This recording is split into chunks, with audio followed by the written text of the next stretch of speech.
जय हिंद दोस्तों, स्वागत है आप सभी का आपके अपने चैनल पर। दोस्तों आज हम डिस्कस करने वाले डेली करंट अफेयर्स 24 अप्रैल 2023 के। तो तैयार हो जाइए दोस्तों, सारे इंपॉर्टेंट क्वेश्चंस को देखने वाले हैं। ये क्लास आपकी दोनों मीडियम में प्रोवाइड की जाएगी, हिंदी और इंग्लिश दोनों माध्यम के। जो हमारे प्यारे प्यारे छात्र हैं वो अपनी तैयारी को बहुत अच्छे से जारी कर सकते हैं।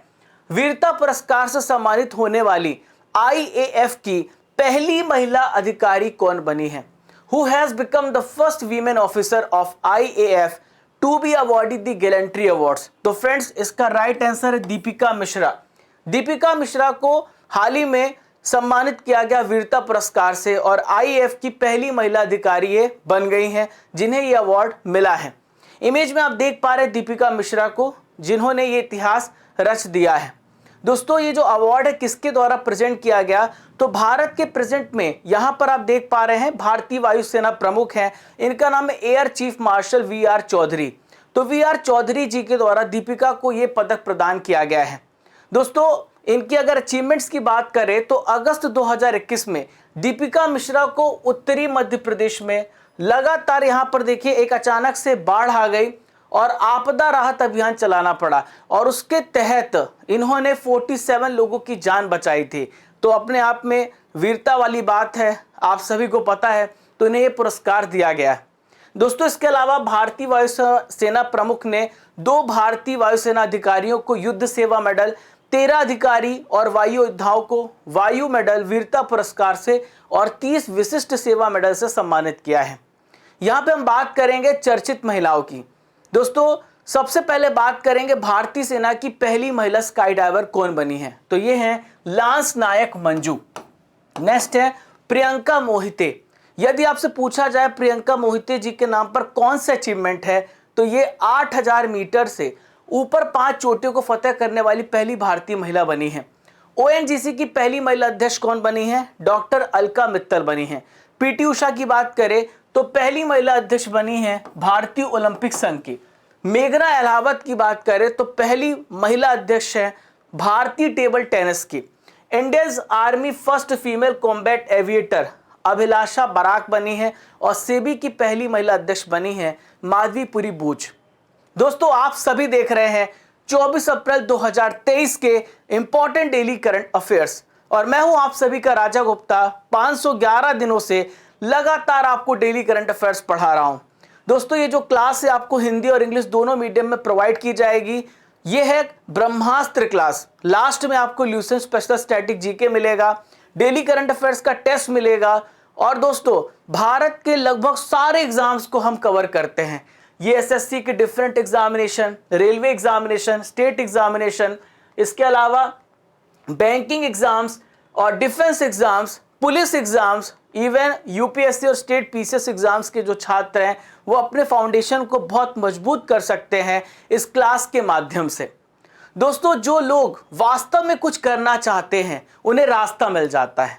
जो लोग कुछ वास्तव में कुछ करना चाहते हैं उन्हें रास्ता मिल जाता है, लेकिन जो लोग कुछ भी नहीं करना चाहते वो बहाने खोज लेते हैं। तो दोस्तों यदि आपको कुछ करना है तो आप अपने अंदर दृढ़ शक्ति लाएं और दृढ़ संकल्प लाएं। जब आप इस विश्वास के साथ आगे बढ़ेंगे तो दुनिया की हर चुनौती आपके घुटनों में होगी।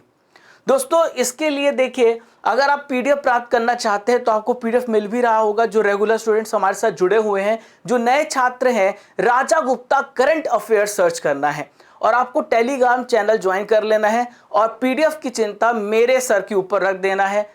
पूरी PDF आपको हमेशा मिलती रहेगी हर क्लास की।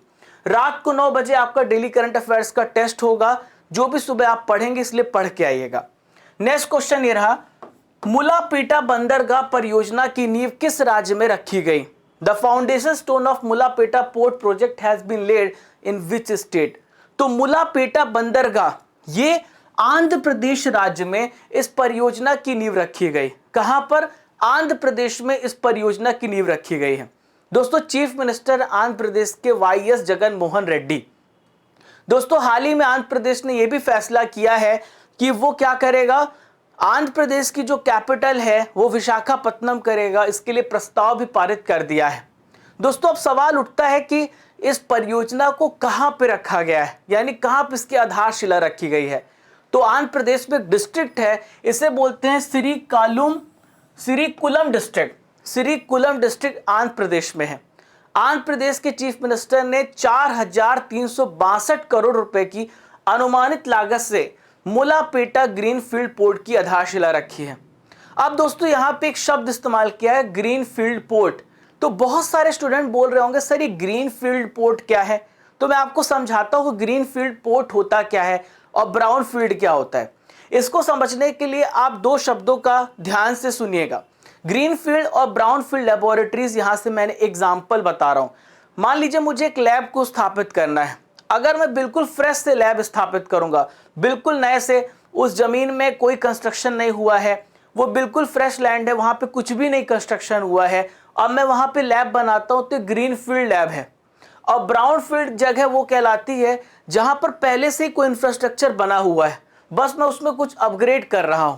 तो जब मैं अपग्रेडेशन करूंगा तो ब्राउनफील्ड है, और जब मैं जीरो से स्टार्ट करूंगा तो वो ग्रीनफील्ड लेबोरेटरीज कहलाती है। क्लियर है? ओके, ठीक है। तो दोस्तों ये जो ग्रीनफील्ड पोर्ट है ये 2 साल के अंदर पूरा हो जाएगा और इसमें 25,000 को प्रत्यक्ष और अप्रत्यक्ष रोजगार प्रदान किया जाएगा। दोस्तों इस बंदरगाह से बहुत सारे राज्यों को फायदा होने वाला है, जैसे एमपी, ओडिशा, झारखंड, छत्तीसगढ़। तो इन जैसे राज्यों को आयात और निर्यात करने में फायदा होगा। अब जो मुलापेट पोर्ट है उसकी लोकेशन यहां पर आप देख सकते हैं, ये आंध्र प्रदेश में लोकेटेड है। क्लियर है? आइए परीक्षा संजीवनी दे देता हूं, यानी आंध्र प्रदेश से रिलेटेड इंपॉर्टेंट करंट अफेयर्स को मैं यहां पे डिस्कस कर देता हूं। दोस्तों यदि आपसे पूछा जाए कि भारत के सबसे अमीर मुख्यमंत्री कौन है, तो भारत के सबसे अमीर मुख्यमंत्री ये हैं आंध्र प्रदेश के चीफ मिनिस्टर, ये हैं जगन मोहन रेड्डी। 510 करोड़ रुपए की संपत्ति इनके पास है। अभी मैंने आपको करंट अफेयर्स में बताया है Visakhapatnam will be the new capital of Andhra Pradesh. दोस्तों आइए बढ़ते क्वेश्चन नंबर 3 पर। PSLV C55 मिशन को सफलतापूर्वक किसने लॉन्च किया? Who has successfully launched the PSLV C55 mission? तो PSLV C55 मिशन को हाल ही में इसरो ने लॉन्च किया है। किसने लॉन्च किया है? इसरो ने C55 मिशन को लॉन्च किया है। क्लियर है? तो इसरो ने लॉन्च किया PSLV C55 टेलिओस 2 मिशन। ठीक है, अब इसके बारे में हम आपको कंप्लीट इंफॉर्मेशन देते हैं। तो दोस्तों ये जो मिशन लॉन्च किया गया है इसमें 2 सैटेलाइट हैं जो कि सिंगापुर की हैं, सिंगापुर में निर्मित हैं, लेकिन भारत ने लॉन्च किया है। अब आप सभी को पता है एक समय था जब भारत को सैटेलाइट लॉन्च करने के लिए दूसरे देशों पर निर्भर रहना पड़ता था। आज वो समय आ गया है जब दूसरे देशों को भारत पर निर्भर रहना पड़ता है। दोस्तों यही प्रगति है, इसलिए आप लोग मेहनत करिए। आज जो आपके ऊपर लांछन लगा रहे हैं, आज जो आपको शायद बदनाम कर रहे हैं, आज जो आपको बुरा भला कह रहे हैं, कहने दो उनको जो कहना है। एक समय आएगा जब वो आप ही का नाम लेकर के बोलेंगे कि वो बंदा जो है मेरा मित्र है, मेरा दोस्त है। क्लियर है? अब दोस्तों जितनी भी प्रकार की लॉन्चिंग होती है, आपको ये बात याद रखना है, वो आंध्र प्रदेश के श्रीहरिकोटा से होती है। आंध्र प्रदेश के श्रीहरिकोटा में इसरो के सतीश धवन अंतरिक्ष केंद्र से प्रक्षेपण यान से निर्धारित समय पर इसकी लॉन्चिंग की गई है। अब यहां पर मैंने आपको बताया था PSLV C55 मिशन के बारे में, तो आइए मैं आपको समझाता हूं किसने किसने लॉन्च किया है। देखिए इसरो की कमर्शियल एजेंसी है जिसे हम बोलते हैं न्यू स्पेस इंडिया लिमिटेड। मैंने आपको पहले भी करंट अफेयर्स में बताया था, ये हमारी इसरो की वाणिज्यिक शाखा है जो क्या करती है, दूसरे देशों के लॉन्चेस कराती है, दूसरे देशों से डील करती है। तो अब दोस्तों इसरो इस प्रकार से बढ़ गया है कि अब दूसरे देशों से इसरो पैसे लेकर के उनकी सैटेलाइट्स को लॉन्च करता है। Is that clear? इसरो की बात करें तो इसरो का फुल फॉर्म है इंडियन स्पेस रिसर्च ऑर्गेनाइजेशन, जिसकी स्थापना 1969 में हुई थी। एस सोमनाथ इसके अध्यक्ष हैं, बेंगलुरु में इसका हेडक्वार्टर है और इसके संस्थापक है विक्रम साराभाई। विश्व पृथ्वी दिवस कब मनाया गया? When was World Earth Day celebrated? बहुत अच्छा क्वेश्चन है दोस्तों, पूछा जाएगा। तो 22 अप्रैल को मनाया गया विश्व पृथ्वी दिवस। कब मनाया गया? 22 अप्रैल को मनाया गया विश्व पृथ्वी दिवस। आप ऐसे याद रख सकते हैं, हम और आप मिल करके हम दो जब हो जाएंगे, दो हो जाएंगे, तब पृथ्वी बचेगी। तो हैप्पी अर्थ डे आप लोगों के लिए 22 अप्रैल को मनाया जाता है। अब इसकी शुरुआत कब से हुई? 1970 से इसकी शुरुआत हुई है। और यह जो आयोजन है 193 से अधिक देशों में 1 बिलियन से अधिक लोगों के द्वारा मनाया जाता है। अब सबसे इंपॉर्टेंट पॉइंट जो आपसे पूछा जा सकता है वो इसकी थीम है। The theme of 2023 is investing in our planet. Clear है। और पृथ्वी के दिवस का विचार जो है सैन फ्रांसिस्को में 1969 में एक सम्मेलन के द्वारा दिया गया था। एक शांति कार्यकर्ता है, इनका नाम है जॉन मैककोनेल, और इनके द्वारा यह प्रस्तावित किया गया। क्लियर है दोस्तों। यहां पर आप पृथ्वी को देख पा रहे हैं, जो जब आप अगर यहां से चले जाएं, ब्रह्मांड में चले जाएं, तो आप पृथ्वी को इस प्रकार से देख पाएंगे। तो पृथ्वी से रिलेटेड कुछ इंपॉर्टेंट पॉइंट्स को भी जान लेते हैं, हम अपनी पृथ्वी से रिलेटेड चीज़ों को भी डिस्कस कर लेते हैं। क्लियर है। तो दोस्तों जो हमारी पृथ्वी है ये 5वां सबसे बड़ा प्लैनेट है, और यह सौरमंडल का एकमात्र प्लैनेट है जहां पे लाइफ है, आप सभी को पता है। आपसे क्वेश्चन पूछा जा सकता है, इसका जो अगर आप पृथ्वी को देखें तो इसका जो डायमीटर है आपसे पूछा जा सकता है, यह 12,756 किलोमीटर। वहीं पे इसकी जो पोलर डायमीटर है ऊपर से नीचे, यह है 12,714 किलोमीटर। पृथ्वी पूरी तरीके से सीधी नहीं है, पृथ्वी 23.5 डिग्री झुकी हुई है, और इसी की वजह से क्या होता है दोस्तों, सीजनल चेंजेस आते रहते हैं। पृथ्वी जब अपने कक्ष में घूमती है, अपने अक्ष में घूमती है पश्चिम से पूर्व 1610 किलोमीटर प्रति घंटे की चाल से 23 घंटे 56 मिनट 4 सेकंड में एक चक्कर पूरा करती है। क्लियर है। और पृथ्वी जब अपने अक्ष में घूमती तभी दिन रात होता है। जब पृथ्वी सूर्य के चक्कर लगाती है उसकी वजह से मौसम बदलता है। ठीक है। पृथ्वी के बहुत सारे लेयर्स हैं, inner core, outer core, mental और क्रस्ट, ये डिफरेंट लेयर्स ऑफ अर्थ हैं। आज की नॉलेज की फैक्ट्री में हम सचिव और सलाहकार को डिस्कस करेंगे जो आपसे पूछे जा सकते हैं। सबसे पहले हम बात करेंगे राजीव गाबा की। तो राजीव गाबा कैबिनेट सचिव है। प्रधानमंत्री के सलाहकार हैं तरुण कपूर। पीके मिश्रा ये प्रधान सचिव है प्राइम मिनिस्टर के। यदि आपसे पूछा जाए कि रक्षा वित्त सचिव कौन है तो इनका नाम है गार्गी कौल। देखिए विदेश सचिव मोस्ट इंपॉर्टेंट विनय मोहन क्वात्रा है। अजय कुमार भल्ला गृह सचिव है, होम सेक्रेटरी हैं। फाइनेंस सेक्रेटरी टीवी सोमनाथन, और रक्षा सचिव हैं गिरिधर अरमाने। हाल ही में अजय कुमार के स्थान पर गिरिधर अरमाने डिफेंस सेक्रेटरी बनाए गए हैं। जो हमारे इंग्लिश मीडियम के छात्र हैं वो इस प्रकार से यहाँ पर देख के पढ़ सकते हैं। दोस्तों अनअकैडमी गोल आज 24 तारीख है, और आज आप लोगों का आखिरी दिन है जब आपको 50% तक का छूट मिल रहा है। इसके बाद यहाँ पर फीस हाइक हो जाएगी। तो फ्रेंड्स अगर आप 2 साल का सब्सक्रिप्शन लेना चाहते हैं तो आज आखिरी दिन है, 3644 रुपये में आप ले सकते हैं। और अगर आप 3 साल का सब्सक्रिप्शन लेना चाहते हैं तो 4373 रुपये में ले सकते हैं। आप कोड यूज कर लेना राजा CA10, तभी आपको ये डिस्काउंट मिलेगा 50% तक का, और साथ में आपको 1 और 2 साल का एक्सटेंशन भी मिल रहा है। ठीक है। तो दोस्तों यहाँ पर 27 अप्रैल से बैच स्टार्ट हो रहा है। All India rankers batch start हो रहा है SSC CGL के द्वारा, जिसकी ड्यूरेशन 4 महीने है। मॉक टेस्ट आपके लिए अवेलेबल है, रेज हैंड फीचर है, आपको नोट्स मिलेगा, आप अपने टीचर से डायरेक्ट बात कर सकते हैं। क्लियर है। चलिए, राष्ट्रीय तकनीकी अनुसंधान संगठन का अध्यक्ष हाल ही में किसे नियुक्त किया गया? Who has been appointed the chairman of National Technical Research Organisation. तो नेशनल टेक्निकल रिसर्च ऑर्गेनाइजेशन के हाल ही में चेयरमैन बनाए गए अरुण सिन्हा। क्या नाम है इनका? अरुण सिन्हा नाम है। इमेज में आप देख पा रहे हैं अरुण सिन्हा को, जिन्हें अभी हाल ही में अध्यक्ष बनाया गया। यहाँ पे हम बात करें NTRO की, तो NTRO को आप याद रखना 2004 में NTRO की स्थापना हुई है, राष्ट्रीय तकनीकी अनुसंधान संगठन। अब आपके दिमाग में सवाल उठ रहा होगा, सर ये NTRO है क्या, आखिर क्यों बनाया गया?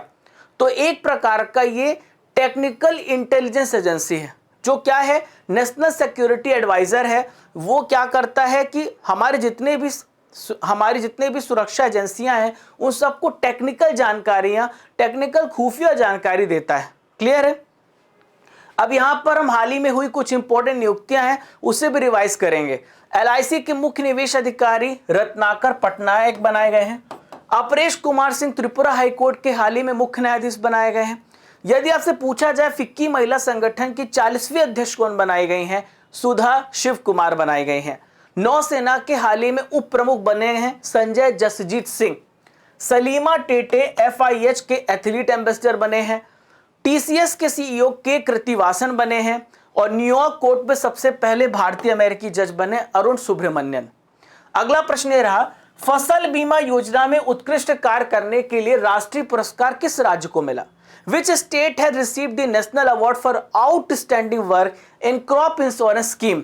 तो फ्रेंड्स, फसल बीमा योजना में जो एक पुरस्कार मिला है वो किस राज्य को मिला है? कर्नाटक को।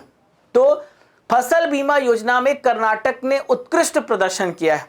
क्या है फसल बीमा योजना? बहुत ही सिंपल भाषा में समझाता हूं, ठीक है। तो फसल बीमा योजना 2016 में स्टार्ट की गई। 2016 में इस योजना को स्टार्ट किया गया। इसका मकसद है, अगर किसानों की प्राकृतिक आपदा की वजह से, कोई नेचुरल कैलेमिटी की वजह से उनकी फसल बर्बाद हो जाती है, तो फ्रेंड्स इसमें क्या होगा, किसानों की प्रीमियम का भुगतान इसमें किया जाता है। क्लियर है? यानी जो भी लोन उन्होंने लिया है तो सरकार उसका वहन करती है, ठीक है। अब इसमें कर्नाटक ने किया क्या है? तो कर्नाटक ने पीएमएफबीवाई योजना के तहत किसानों का रजिस्ट्रेशन बहुत बढ़ाया। 2021 में 16 पॉइंट यहां पर 15 लाख लोग जुड़े थे, 2022 में 23 लाख हो गए लगभग। तो ये पिछले वर्ष की तुलना में बहुत ज्यादा वृद्धि देखने को मिली। इसीलिए कर्नाटक को फसल बीमा योजना में राष्ट्रीय पुरस्कार दिया गया है। क्लियर है आपको? चलिए, क्रॉस कोर्ट नाम की पुस्तक को हाल ही में किसने लॉन्च किया है? A book titled Cross Court has been launched whose autobiography is. तो फ्रेंड्स, जयदीप मुखर्जी की आत्मकथा है, ऑटोबायोग्राफी है क्रॉस कोर्ट। देखो कोर्ट लगा हुआ है, तो कोर्ट की जब बात करूं तो टेनिस का नाम आपको आना चाहिए। तो फ्रेंड्स, जयदीप मुखर्जी एक टेनिस प्लेयर है और इन्होंने अपनी आत्मकथा क्रॉस कोर्ट को लिखा है। प्रसिद्ध टेनिस खिलाड़ी है Jaideep Mukherjee. Is that clear? इन्होंने अपनी ऑटोबायोग्राफी लिखी है। 2023 में बहुत सारी पुस्तकें प्रकाशित हुई हैं, आइए एक नजर करते हैं 2022 के भी। War and women, doctor M A. Hasan ने इस पुस्तक को लिखा है। अंबेडकर अ लाइफ पुस्तक शशि थरूर ने लिखा है। साहिल सेठ जो कि आईआरएस ऑफिसर हैं, अ कंफ्यूज माइंड स्टोरी इन्होंने लिखी है। द कॉर्बेट पेपर्स किताब अक्षय शाह और स्टीफन ऑल्टर ने लिखा है। The philosophy of modern song, तो ये बॉब डायलन लिखा है, यूएसए के हैं। रजनी के मंत्र पीसी बाला सुब्रमण्यम के द्वारा लिखी पुस्तक है। बिल पावर सोजड़ मरी जाने, पूर्व महिला कोच है हॉकी की, इन्होंने इस पुस्तक को लिखा। प्रीति सुना ने लिखा है a place called home. Geetanjali Shree की पुस्तक है टॉम एंड सैंड।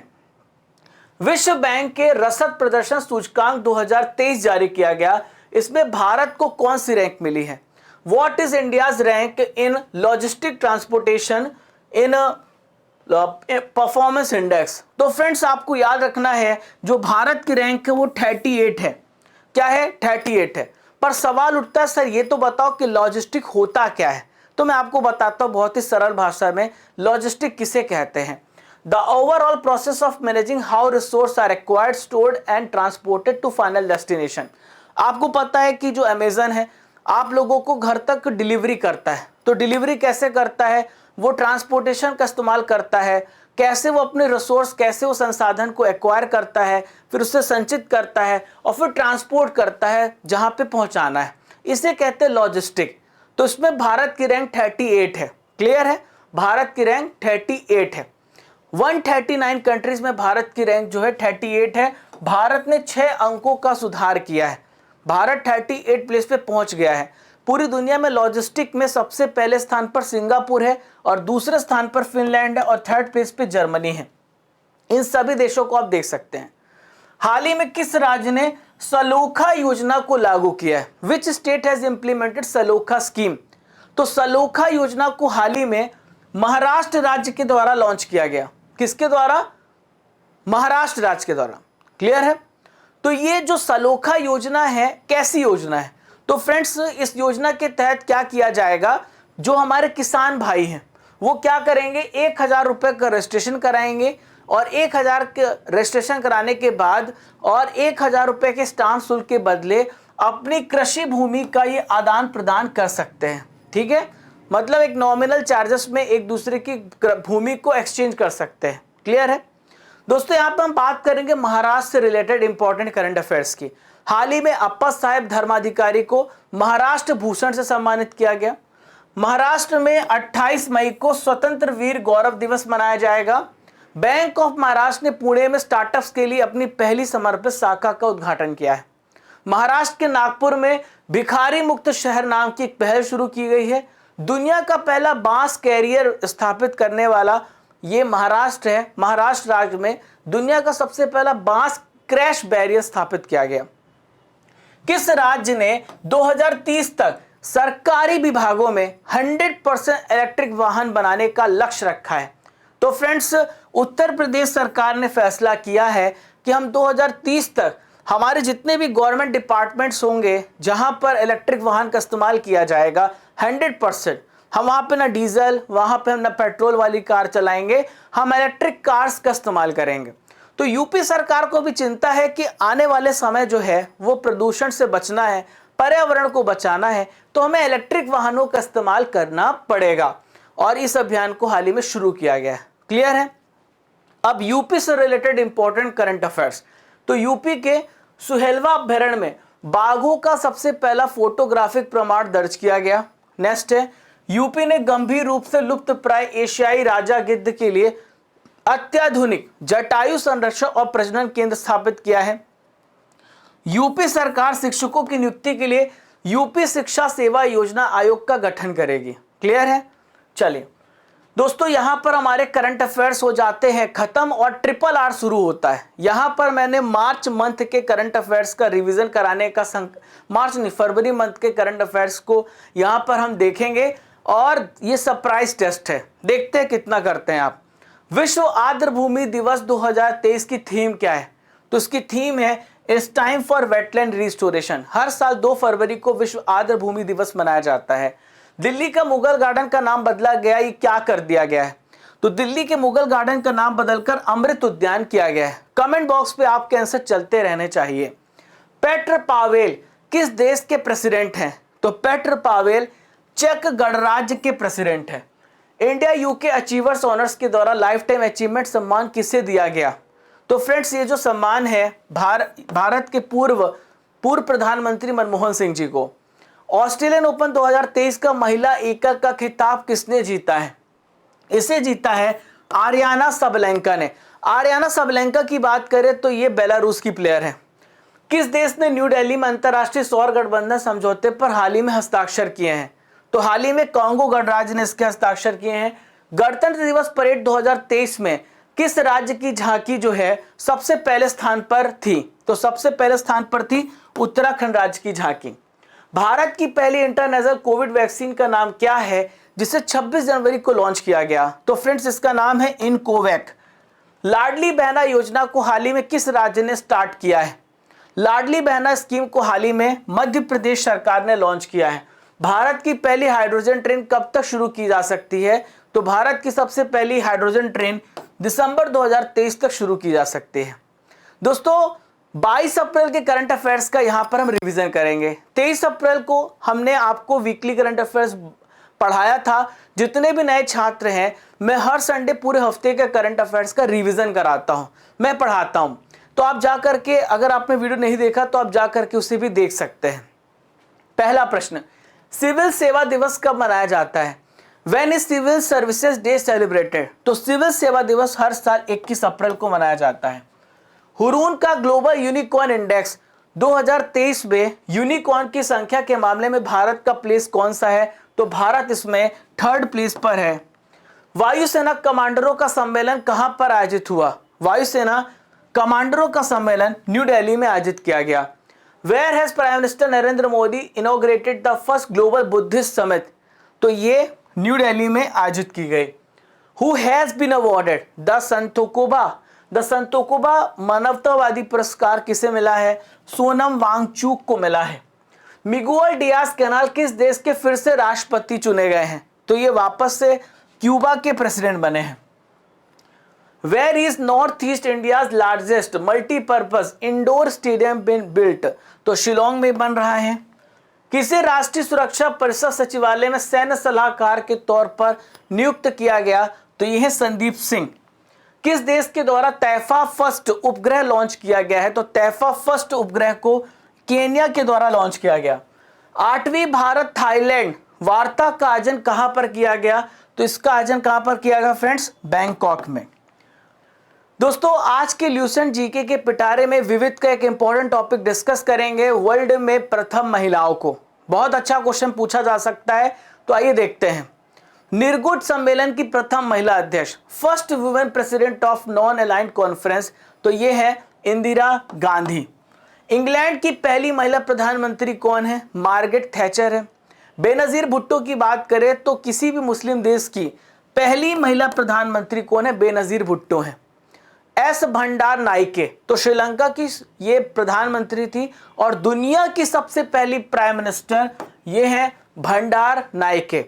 वर्ल्ड की सबसे पहली महिला प्रेसिडेंट कौन है? इसाबेल पेरो, जो कि अर्जेंटीना के हैं। ब्रिटेन की पहली रानी वो है जेन। उत्तरी ध्रुव विजेता प्रथम महिला मिस फ्रॉन फिप्स है।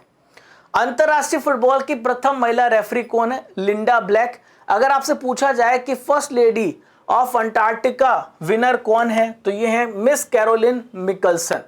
आखिरी बात करेंगे, दक्षिण ध्रुव पर 50 दिन में 1150 किलोमीटर की अकेले यात्रा करने वाली पहली महिला है लिव आर्नेसन, नॉर्वे की है।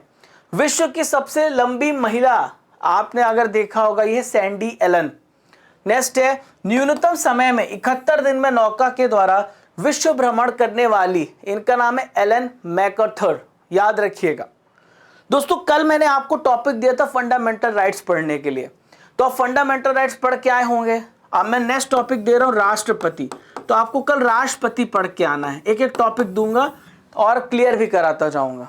तो देखिए, मौलिक अधिकारों का प्रमुख उद्देश्य क्या है? The main objective of fundamental right. तो फंडामेंटल राइट्स क्या करते हैं? तो फंडामेंटल राइट्स उपर्युक्त सभी को सुनिश्चित करते हैं।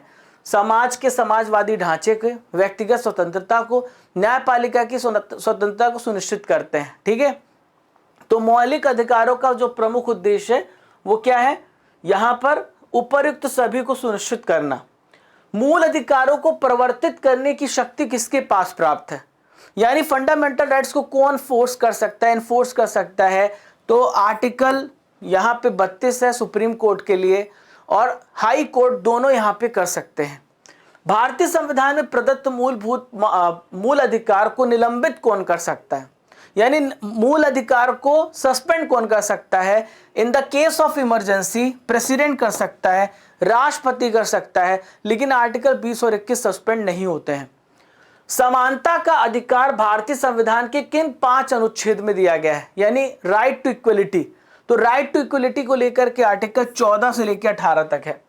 भारतीय संविधान के इनमें से किस अनुच्छेद में कौन विधायन सत्ता पर पूर्ण नियंत्रण लगाता है, यानी लेजिस्लेटिव पावर पर रोक लगाता है?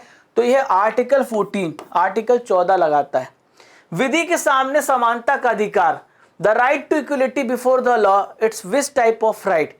तो ये एक प्रकार का नागरिक का अधिकार है, ये सिविल राइट है। भारतीय संविधान की छुआछूत उन्मूलन से रिलेटेड आर्टिकल कौन सा है? तो आर्टिकल 17 है, जो छुआछूत को खत्म करने की बात कहता है। समानता का अधिकार भारतीयों के लिए सुनिश्चित करता है। तो समानता का जो अधिकार है वो रिलीजियस इक्वलिटी, आर्थिक समानता और सामाजिक समानता, इन सभी को फॉलो कराता है। संविधान के किस आर्टिकल के प्रावधानों के अंतर्गत भारत सरकार के द्वारा भारत रत्न, पद्म विभूषण आदि अलंकरण प्रदान किए जाते हैं? तो आर्टिकल 18 में उपाधियों का अंत कहा गया है। केवल वही उपाधि मान्य होगी जो हमारे देश के द्वारा स्वीकार की जाएगी, वो भी नेशनल लेवल पर। ठीक है दोस्तों, 24 अप्रैल को आपने बहुत अच्छे से पढ़ा। 24 अप्रैल को आपके करंट अफेयर्स ने बहुत अच्छे से पढ़ा है। आपका होगा कंप्लीट टेस्ट, तैयार हो जाइए। भारतीय सेना की पहली महिला स्काई डाइवर कौन है? तो भारतीय सेना की पहली महिला स्काई डाइवर है लांस नायक मंजू। कमेंट बॉक्स पे उत्तर जारी रहना चाहिए। एडीआर की रिपोर्ट के अनुसार सबसे अमीर मुख्यमंत्री कौन है? तो एडीआर की रिपोर्ट के अनुसार सबसे अमीर मुख्यमंत्री जगन मोहन रेड्डी हैं। इसरो का हेडक्वार्टर कहां पर है? तो इसरो का हेडक्वार्टर कहां पर है? बेंगलुरु पर है। राष्ट्रीय तकनीकी अनुसंधान संगठन की स्थापना किस वर्ष की गई?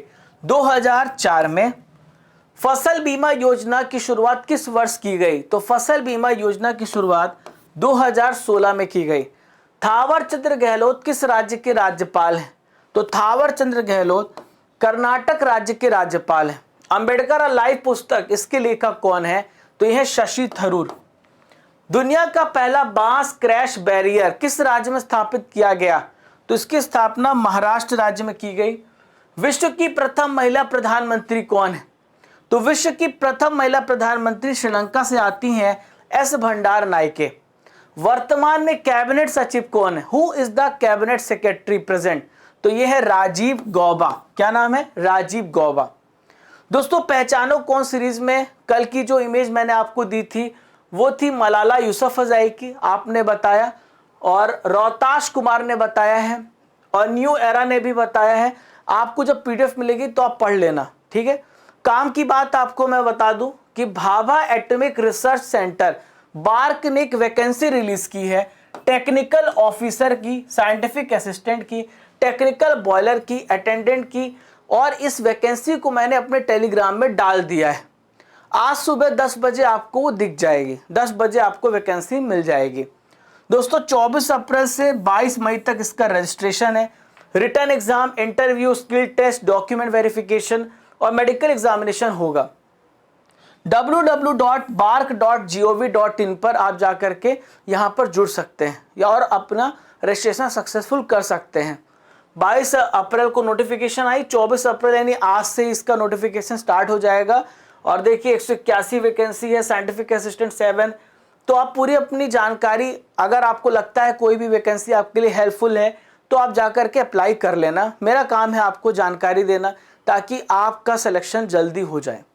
दोस्तों, राजा गुप्ता करंट अफेयर्स को फॉलो करना है, जहां पर आपको इस नोटिफिकेशन का भी आपको लिंक मिल जाएगा वहां से अप्लाई करने के लिए, और साथ में आपको डेली पीडीएफ और बहुत कुछ मिलता है टेलीग्राम चैनल पर। आप देख ही रहे होंगे, तो हमारा पूरा प्रयास है आपकी हर तरफ से मदद करने का। तो दोस्तों, सेशन अच्छा लगा हो तो जरूर शेयर कर देना, लाइक कर देना, और ये घंटी वाला बटन दबा देना ऑल नोटिफिकेशन का, ताकि हर तरह के अपडेट्स आप तक पहुंच सके। अपने दोस्तों को बताना कि आपको सेशन कैसा लग रहा है। मैं अपनी जो वादा है उसको पूरा करूंगा। मैं आपको बता रहा हूं, एक क्रम चल रहा है। मैं आज यहां हूं और कल कहीं और था, कल कहीं और होऊंगा, पर अपने काम को वही चालू रखूंगा। मैं अपना काम नहीं छोड़ूंगा। क्लियर है? आपको ये बात समझ में आई? इसलिए आप बहुत अच्छे से पढ़ो, एक विश्वास के साथ पढ़ो और एक तपस्या के साथ पढ़ो। मैं हूं आपके साथ। किसी प्रकार की परेशानी आती है आप मुझे बता सकते हो कमेंट बॉक्स पे, मैं सबका रिप्लाई भी करूंगा। बस मस्त रहो, पढ़ते रहो।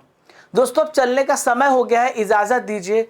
कल सुबह 6 बजे फिर मिलूंगा इसी जोश, इसी ऊर्जा के साथ। तब तक के लिए जय हिंद, जय भारत। जब तक तोड़ेंगे नहीं तब तक छोड़ेंगे नहीं।